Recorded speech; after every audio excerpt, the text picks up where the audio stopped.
Bienvenue à tous. Dans ce chapitre, on va parler de fichier Android manifeste, donc bien le fichier manifeste.xml. Donc maintenant, chaque activité est un fichier, comme on a dit la dernière fois, chaque activité est un fichier XML et Java.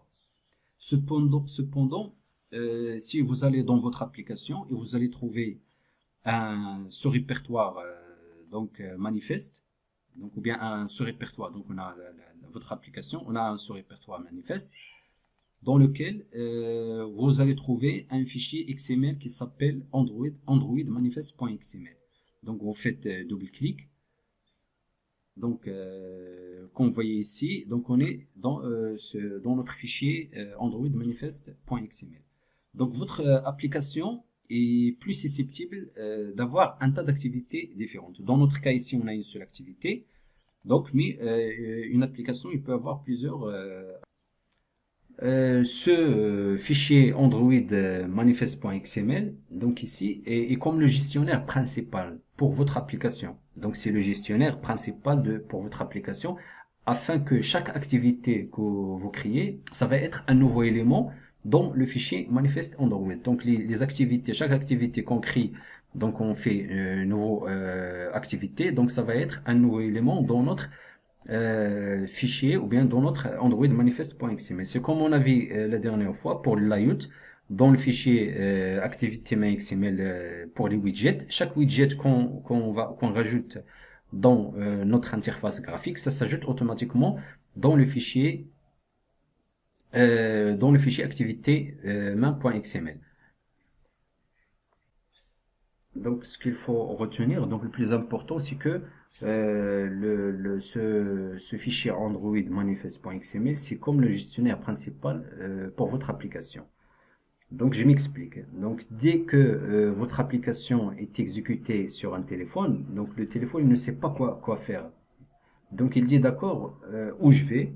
Vous avez un tas d'activités différentes, ou qu'est-ce que je suis censé faire? Donc la première chose que votre téléphone il va faire, donc il va chercher un fichier appelé Android manifeste.xml. Donc de sorte qu'il dit d'accord, je vais chercher ce fichier ici, et juste après que je vais ouvrir ce fichier et je vais regarder toutes vos activités. Maintenant, en ce moment, on a une seule activité, donc il ne devrait pas prendre trop longtemps à trouver, mais ça va regarder à travers toutes vos activités ici, et ça va chercher une propriété appelée launcher.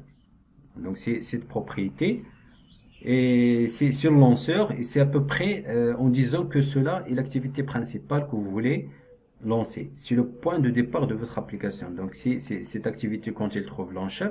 Donc ça veut dire que c'est le point de départ de votre application et c'est l'activité principale de votre application.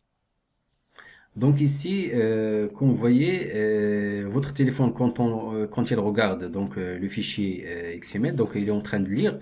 Donc quand il arrive à cette activité, donc main.activité, donc il trouve que cette activité il contient la propriété launcher. Donc c'est l'activité principale de votre application ou bien c'est le point de départ de votre application. Donc ce qu'il va faire, donc il va sauter, il dit d'accord, donc je vais sauter dans le main activité.java. Donc il va dans l'activité main activité.java ou bien la classe main activité.java et il définit votre set content view.